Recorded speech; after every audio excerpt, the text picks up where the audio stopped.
ছোটগুলো কত করে আঙ্কেল? 250 টাকা কেজি, 5 টাকা পিস।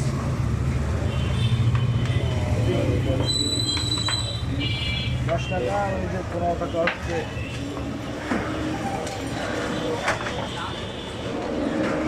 বাকরখানি কত করে পিস? কোনটা পা? কিলা আছে 15 টাকা পিস, 300 টাকা কেজি। এটা কি? এটা 40 পিস।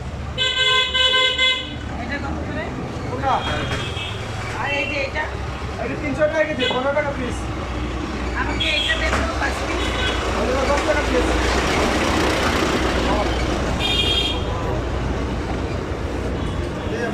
তিল ছাড়া 5 পিস।